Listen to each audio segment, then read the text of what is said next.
Hello बच्चों, नमस्कार। स्वागत है आपका अपने परिवार अंकित एजुकेशन अड्डा पर।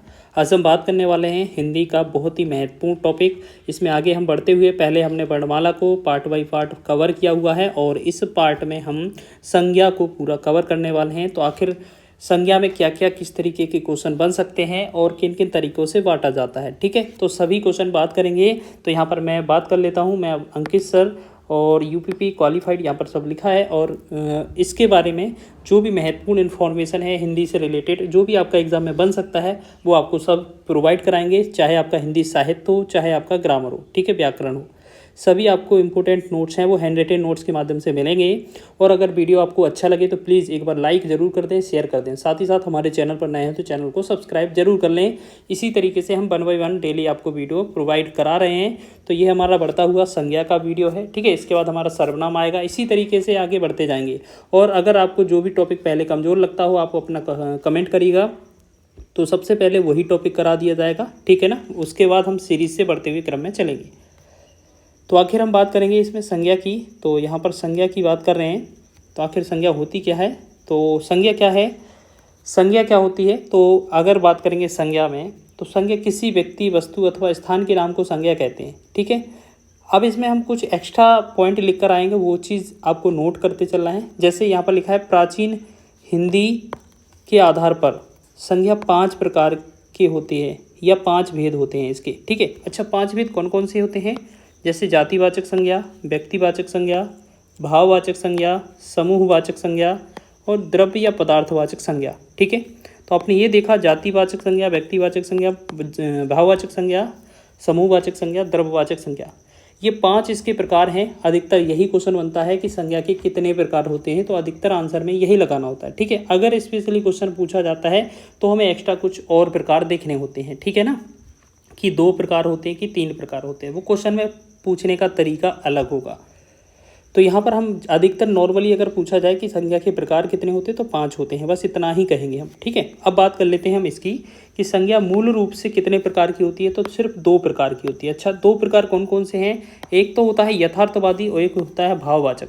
यथार्थवादी में क्या होता है, जो कि हमें दिखाई देता है, दृश्य होती हैं, जबकि भाववाचक को हम देख नहीं सकते हैं, अदृश्य होती हैं, ठीक है। अगर मूल रूप से प्रकार कितने होते हैं, 2 होते हैं, वो भी यथार्थवादी और भाववाचक। यथार्थवादी हम यह कह सकते हैं कि द्रव्यवाचक, दृश्यवाचक, और भाववाचक में हम ये कह सकते हैं कि अदृश्यवाचक। क्यों, क्योंकि दृश्यवादी वाली ये जो संज्ञा होती है वो दिखाई देती हैं, अदृश्य नहीं दिखाई देती हैं।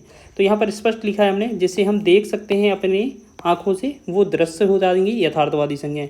जिन्हें हम देख नहीं सकते हैं वो कौन सी हो जाएंगी, भाववाचक संज्ञा, ठीक है। और साथ ही साथ जो देख सकते हैं उनका गणना किया जा सकता है, लेकिन जो दिखा नहीं जा सकता उनका गणना नहीं कर सकते हैं हम। तो ये पॉइंट याद रखना है। कभी कभार ये भी पूछ लिया जा सकता है कि किसको हम गणना कर सकते हैं और किसको नहीं। तो अब बात कर लेते हैं इनमें कौन कौन से बांटे गए हैं। इनमें जातिवाचक संज्ञा होती है, व्यक्तिवाचक संज्ञा होती है, समूहवाचक संज्ञा होती है और द्रव्यवाचक संज्ञा होती है। इसे हम पदार्थवाचक भी कहते हैं, मतलब इनके ही उपभेद माने जाते हैं। तो आखिर आपसे कभी कभार ऐसे पूछा जाता है निम्न में यह कौन सा संज्ञा का प्रकार नहीं है, तो इस तरीके से क्वेश्चन बनता है। तो ठीक है, एक तो हमने शुरुआत में देखा था संज्ञा के प्रकार कितने होते हैं, 5 होते हैं, लेकिन मूल पूछा जाए 2 होते हैं। लेकिन अगर मुख्य रचना या व्युत्पत्ति या आधुनिक रूप में पूछा जाए तो ये संज्ञा के कितने प्रकार होते हैं, 3 प्रकार होते हैं, ठीक है ना। अच्छा, ये 3 कौन कौन से होते हैं, एक तो जातिवाचक संज्ञा होता है, व्यक्तिवाचक संज्ञा होता है और भाववाचक संज्ञा होता है। अब जातिवाचक संज्ञा के 2 उपभेद होते हैं, समूहवाचक और द्रव्यवाचक। इसलिए कुल मिलाकर आपके जो भेद हो जाते हैं वो कितने हो जाते हैं, 5। तो अधिकतर क्वेश्चन में यही बनता है कि इस निम्न में कौन सा संज्ञा का प्रकार नहीं है, या ऐसे पूछा जा सकता है कि संज्ञा के कितने प्रकार हैं, ठीक है। तो आप ये सीधा पढ़ते जाइएगा, रिवाइज करते जाइएगा, सारी पीडीएफ हम आपको प्रोवाइड करा देंगे, ठीक है। अगर पीडीएफ नहीं मिला है तो हमारे इसमें नंबर पर व्हाट्सएप कर सकते हैं। चलिए हम आपको नंबर दे देते हैं। अगर आपके पास नंबर नहीं है तो देखिएगा, यहाँ पर नंबर आपको क्या लिखना है, यहाँ पर 91790916 और 5, ठीक है। ये हमारा नंबर है और इसे आप नोट कर लीजिएगा, इसको आप देख लीजिएगा, ठीक है। चलिए, तो आप देख लीजिएगा, ठीक है। चलो अब हम बात करेंगे इसमें अपने क्वेश्चनों के बारे में। तो यहाँ पर ये जो चीज़ देख ली कि आखिर किस किस में बांटा गया है। अब बात करेंगे हम इसमें कुछ इम्पोर्टेंट पॉइंट बनते हैं, ठीक है, परिभाषा से रिलेटेड, या क्यों संख्या, इसमें संख्या की पहचान चिन्ह कैसे होती है, इस तरीके के कुछ क्वेश्चन बनते हैं। तो आपको कुछ बातें बता देते हैं। परिभाषा की बात की जाए या पहचानने के लिए, तो किसी प्राणी, वस्तु, भाव या स्थान या पदार्थ आदि का बोध हो उसे संज्ञा कहते हैं। ठीक, एक चीज़ तो ये चीज़ समझ लीजिएगा कि उसे संज्ञा हम कहते हैं। ठीक, चलिए इतना समझ में आ गया, उसे संज्ञा कहते हैं। चलिए अच्छा, अब एक चीज़ और याद रखेंगे हम कि अगर संज्ञा है तो उसका इमेज जरूर बनेगा। ठीक है, और संज्ञा शब्द विकारी होता है। संज्ञा शब्द क्या होता है? विकारी भी होता है। ये चीज़ आपको नोट करके चलना है। चलिए तो हम बात करेंगे संज्ञा शब्द कैसा होता है, विकारी होता है। ठीक है, जो कि क्या बताया गया है, संज्ञा शब्द विकारी होता है। कभी कभार ये भी पूछ लिया जाता है कि विकारी शब्द कितने होते हैं, तो इनका संख्या हम आगे बताएंगे जब विकारी वाला टॉपिक पढ़ेंगे, लेकिन फिलहाल हम यहाँ पर थोड़ा बहुत ज़रूर बता देंगे। ठीक है, तो आपको एक चीज़ तो याद रखना है कि किसी प्राणी, वस्तु, भाव, स्थान, पदार्थ आदि का बोध कराने वाले शब्द क्या होते हैं, संज्ञा कहलाते हैं। संज्ञा एक विकारी शब्द है, बहुत ही महत्वपूर्ण है। अच्छा, संज्ञा होता क्या है? सम प्लस ज्ञान। इसका मतलब होता है सम्यक ज्ञान या ठीक पहचान वाला। इस तरह का मतलब कि आपके दिमाग में कोई पहचान चिन्ह आ जाए, इमेज आ जाए। ठीक है ना, वो संज्ञा होती है। आप कोई सा भी देखिए, जैसे हमने ताजमहल सोचा तो आपने इमेज बना ली होगी। महात्मा गांधी देखा तो महात्मा गांधी के बारे में सोचा तो आपने महात्मा गांधी को इमेज में लाया होगा माइंड में। तो ये चीज़ें क्या होती हैं? संज्ञा होती हैं। ठीक है, और कुछ क्या होती हैं? अदृश्य भी होती हैं। ठीक है, जो दिखाई नहीं देती हैं। चलिए अच्छा, हमने बोला था कि विकारी क्या होते हैं, यहाँ पर भी क्वेश्चन बना था, तो ये क्वेश्चन भी देख लीजिए। विकारी शब्द कितने होते हैं? टोटल 4 होते हैं। ठीक है, अच्छा, विकारी शब्द कौन कौन से होते हैं?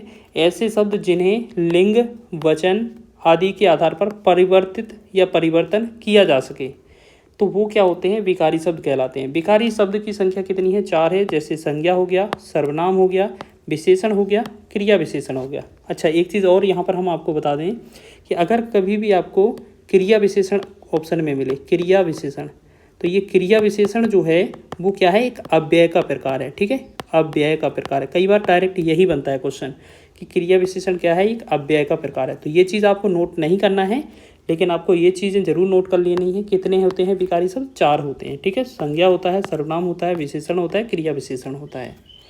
तो ये चीज़ें आपने देख ली होंगी। बहुत ही अच्छे प्रश्न बनते हैं इन पर डायरेक्ट ही। ठीक है, चलिए तो इतना आपने देख लिया है। चलिए यहाँ पर देखेंगे हम, तो ये विशेषण के और क्रिया विशेषण के बारे में बता दिया। अब बात कर लेते हैं, कुछ उदाहरण लेकर हम आपको समझाते हैं कि आखिर क्वेश्चन में कैसे बनता है, क्वेश्चन कैसे पूछा जाता है संज्ञा पर आधारित। तो देखिएगा, हमने 3 से 3 उदाहरण लिए हैं, बहुत ही अच्छी तरीके से आप समझना। यहाँ पर लिखा है, आगरा यमुना नदी के किनारे बसा है। ठीक है, इसमें क्रोध व्यक्ति को पागल बना देता है। राम और श्याम अच्छे मित्र हैं।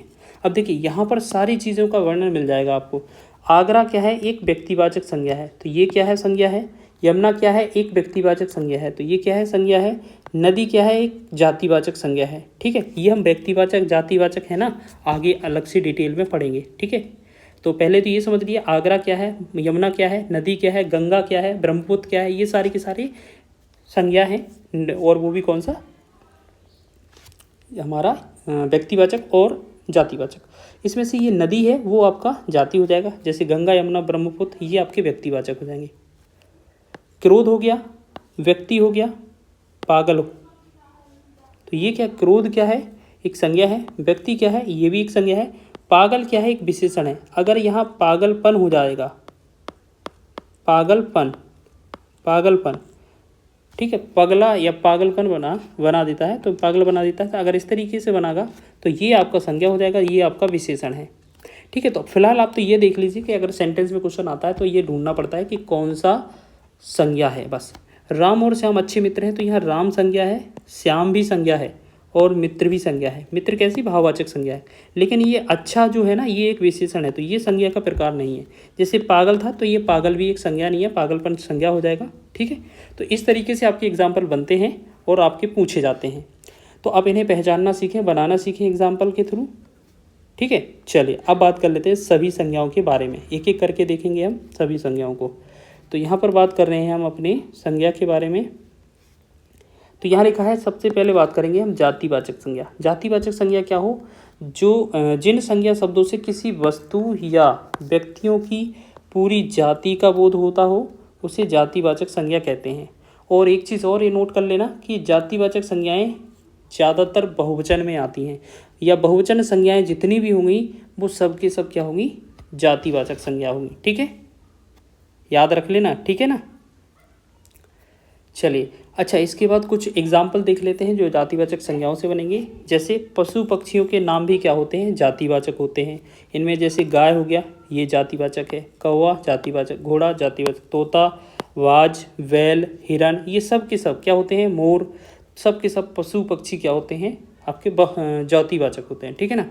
अब संबंधियों के नाम भी क्या होते हैं, जातिवाचक होते हैं। जैसे भाई हो गया, बहन हो गया, पिता हो गया, माता हो गया, ये सब के सब क्या होते हैं, ये आपके जातिवाचक संज्ञा होते हैं। इसके साथ साथ हम बात करेंगे पदों के नाम। कोई भी उसका पद हो, जैसे मंत्री का पद, प्रधानमंत्री का, मुख्यमंत्री का, राष्ट्रपति का, अध्यापक का, ठीक है, वकील का, लेखक का, डॉक्टर का या नाई का, तो कोई भी पद हो वो हमेशा किस में काउंट होगा, आपका जातिवाचक संज्ञा में काउंट हो जाएगा। ठीक है, ये पॉइंट इंपॉर्टेंट है, सभी लिख लेना, आपके डायरेक्ट ही एग्जाम में एग्जाम्पल देखने को मिलेंगे।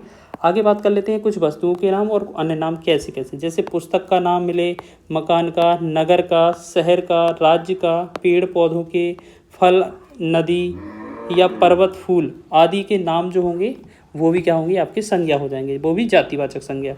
जैसे अगर आपका जैसे यहाँ पर लिखा हो, अच्छा ऐसे देखें आप, एक चीज़ और देखिएगा, जैसे हम आपको एक थोड़ा सा एग्जाम्पल बताते हैं। जैसे यहाँ पर क्या लिखा है, पर्वत लिखा है, तो ये तो आपका डायरेक्ट जाति होगा।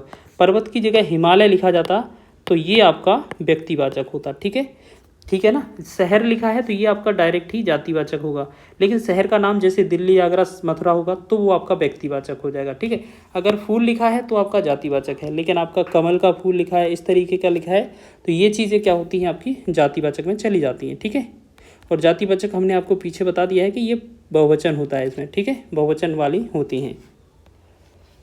चलिए इसके बाद हम बात करेंगे, ये हो गया ना प्राकृतिक तत्वों के नाम। जैसे बिजली हो गया, वर्षा हो गया, तूफान हो गया, भूकंप हो गया, आंधी हो गया, ज्वालामुखी हो गया, तूफान हो गया। ठीक है ना, तो ये सारी की सारी चीज़ें क्या होती हैं, ऐसे तत्व जो अगर ऐसे शब्द लिखे हों तो ये सारे के सारे जातिवाचक संज्ञा में काउंट होंगे। तो बहुत ही अच्छी हैंड रिटन नोट्स बनाए गए हैं, अगर आपको चाहिए हो तो आप जल्दी से व्हाट्सएप पर PDF मैसेज लिखें। ठीक है, जैसे कि हमने पिछले पार्ट में भी बताया था कि हम अगर आपको नंबर नहीं मिला है तो हम यहाँ पर नंबर दोबारा से नोट कर देते हैं, 9179091675। ठीक है, ये आपका नंबर हो जाएगा। ठीक है, इसे आप जो व्हाट्सएप करिएगा इस पर आपको मिल जाएगा। ठीक, चलिए तो यहाँ पर हम बात करते हैं नेक्स्ट की, कि कलयुग में हरिश्चंद्रों की कमी नहीं है। यहाँ पर जो हरिश्चंद्र होगा ये आपका संज्ञा होगा, वो भी जातिवाचक। अब ये मत सोचना कि यहाँ पर हरिश्चंद्र का नाम आया है, हरिश्चंद्र यहाँ पर गुण को प्रदर्शित कर रहा है। ठीक है, हरिश्चंद्र यहाँ पर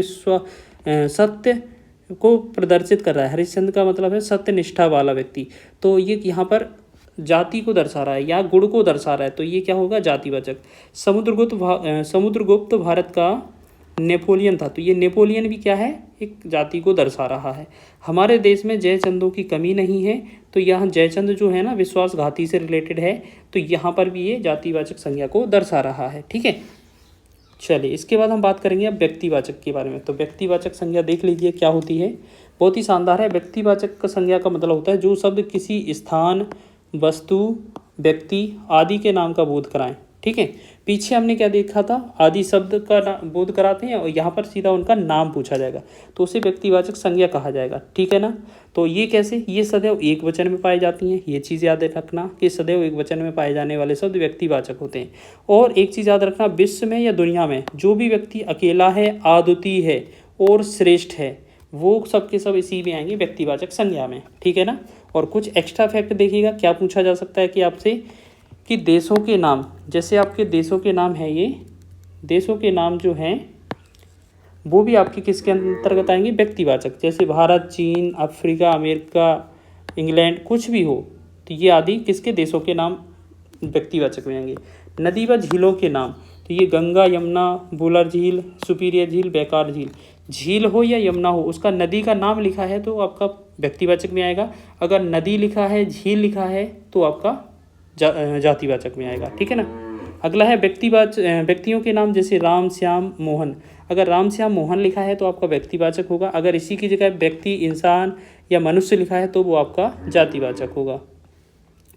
जैसे आपसे दिन के बारे में पूछा जाए तो दिनों के नाम, जैसे सोमवार, मंगलवार, बुधवार, गुरुवार, कोई सा भी दिन लिखा है तो आपका व्यक्तिवाचक होगा। लेकिन केवल दिन लिखा है अकेला तो वो आपका जातिवाचक होगा। जैसे शहरों के नाम, तो यहाँ दिल्ली हो गया, आगरा हो गया, कानपुर हो गया, तो ये आपके व्यक्तिवाचक में आएंगे।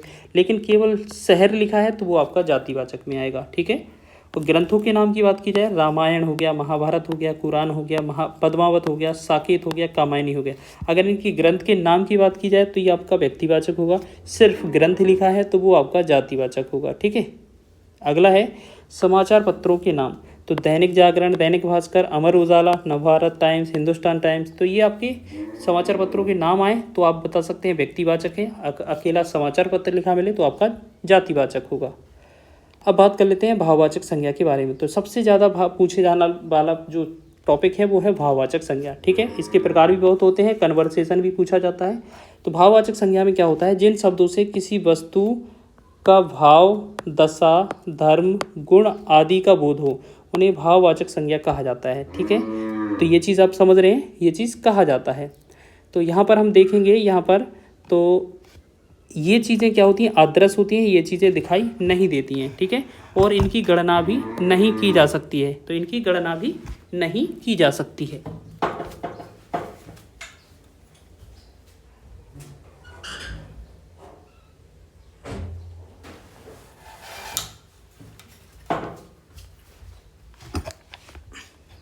चलिए देखेंगे आगे। तो आपने क्या देखा, भाववाचक संख्याएं आदर्श होती हैं, गणना नहीं हो सकती है।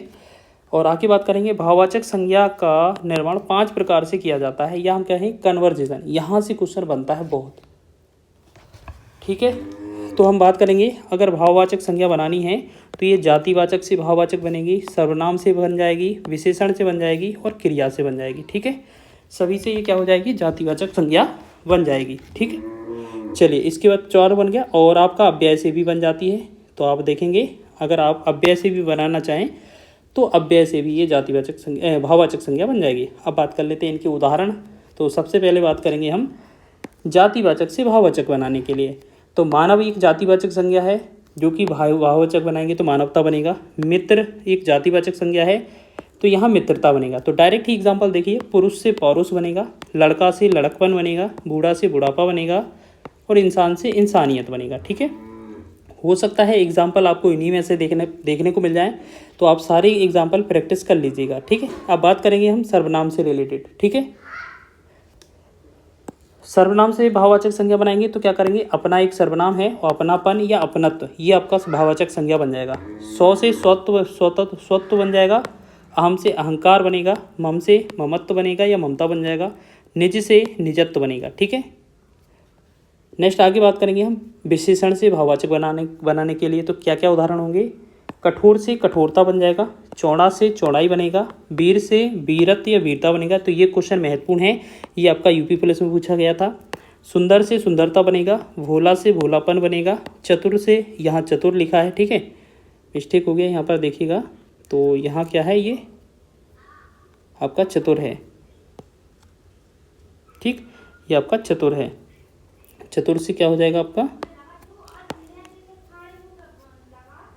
चतुर से चतुरता बन जाएगा, सफल से सफलता बन जाएगा, ठीक है। और इसके बाद हम बात करेंगे मीठा से मिठास बन जाएगा, मीठा से क्या बनेगा, मिठास बन जाएगा, ठीक। अब हम बात करने वाले हैं आगे क्रिया से भाववाचक संज्ञा के बारे में। तो यहाँ पढ़ना एक क्रिया है, जिसे हम पढ़ाई भाववाचक संज्ञा बना देंगे। लिखना एक क्रिया है, लिखाई भाववाचक संज्ञा बनाएंगे। तो डायरेक्ट ही देखिएगा कि चढ़ना से चढ़ाई बनेगा, घबराना से घबराहट बनेगा, खेलना से खेल बनेगा, भटकना से भटकाव बनेगा। अच्छा, एक चीज़ यहाँ पर कॉमन दिख रही होगी आपको, कुछ ना कुछ, चाहे क्रिया हो चाहे सर्वनाम हो, ठीक है, या कुछ भी हो, उनमें आपको कुछ ना कुछ प्रत्यय लगाया जा रहा है, जिससे हमें क्या मिल रहा है, भाववाचक संज्ञा मिल रहा है। तो आप ऐसे सीधा याद रख लीजिए शॉर्ट ट्रिक, कि जिसमें आपको प्रत्यय का प्रयोग लग रहा होगा वो निश्चित ही आपका भाववाचक संज्ञा रहेगी, ठीक। अब बात करेंगे अव्यय से। तो अव्यय में निकट में ता प्रत्यय लगा देंगे तो ये निकटता भाववाचक संज्ञा। तो अभी हमने बताया कि भाववाचक संज्ञा कौन सी होगी, जो जिसमें प्रत्यय का यूज़ किया जाएगा। दूर से दूरी बन जाएगी, धिक से धिक्कार बनेगा, समीप से समीपता बन जाएगी। ठीक है, आगे हम बात कर लेते हैं चौथे पार्ट के बारे में। हमने व्यक्तिवाचक, जातिवाचक देख लिया, भाववाचक देख लिया। चौथा प्रकार हम देखने वाले हैं संज्ञा का, वो है समूहवाचक संज्ञा। अब इन जिन शब्दों से एक ही जाति की वस्तुओं के समूह का बोध हो उसे समूहवाचक संज्ञा कहा जाता है। तो ये चीज़ तो आपको डेफिनेशन याद रख लेनी है। ठीक है, अब व्यक्तियों का समूह क्या हो जाएगा, सभा हो जाएगा, समिति होगा। अच्छा, ये सीधे आप देखो यहाँ पर क्या है, आप यहाँ का स्क्रीनशॉट ले लेना, एग्जाम में डायरेक्ट ही यहाँ से क्वेश्चन जरूर बनेगा। ठीक है, कन्फ्यूज करने वाले शब्द यही होते हैं कि समूहवाचक के उदाहरण क्या क्या होते हैं। तो अब सभा हो गया, समिति हो गया, झुंड, टीम, पुलिस, कक्षा, दल, गिरोह, टुकड़ी, सेना, संघ या परिवार। तो ये भी आपकी व्यक्तियों से रिलेटेड हो गए। अब कुछ समूह वस्तुओं के भी होते हैं, जैसे गुच्छा हो गया, गट्ठर हो गया, श्रृंखला हो गया, पुंज हो गया, ढेर, दर्जन, जखीरा। जखीरा मतलब जहाँ पर ये हथियार रखे जाते हैं। फूलों का गुलदस्ता हो गया। तो ये भी आपके महत्वपूर्ण हैं। ठीक है, तो यहाँ से डायरेक्ट बनता है क्वेश्चन। अब बात करेंगे लास्ट वाले की, द्रव्यवाचक की। तो द्रव्यवाचक संज्ञा क्या होता है, जिन संज्ञा शब्दों से किसी ऐसे पदार्थ द्रव्य का बोध हो जिसे हम नाप तौल सकते हैं परंतु गिन नहीं सकते हैं, उसे द्रव्यवाचक या पदार्थवाचक संज्ञा कहा जाता है। बिल्कुल सही बात है। द्रव्यवाचक क्या होता है, अनकाउंटेबल, मतलब जिसे हम काउंट नहीं कर सकते हैं। ठीक है, और इसका मापन किया जा सकता है, नाप तोल किया जा सकता है। तो दो तरीके की बात करेंगे हम इसमें पदार्थों की। एक तो हो जाएगा धातुओं के नाम, इसमें सोना, चांदी, तांबा, लोहा, पीतल आदि हो जाएगा। और एक करेंगे पदार्थ लिक्विड के रूप में, जैसे दूध, घी, दही, तेल, पानी, पेट्रोल, डीजल, तेजाब आदि। तो इस तरीके के जो एग्जाम्पल में पूछे जाते हैं आपके एग्ज़ाम में, तो ये सभी चीज़ें नोट कर लीजिएगा, सभी का PDF रख लीजिएगा और रिवीजन कर लीजिएगा। ठीक है, और बताइएगा वीडियो कैसा लगा है। अगर वीडियो पसंद आया है तो वीडियो को लाइक करें, शेयर करें, चैनल पर नए हैं तो चैनल को सब्सक्राइब कर लें। मिलते हैं एक नए वीडियो के साथ।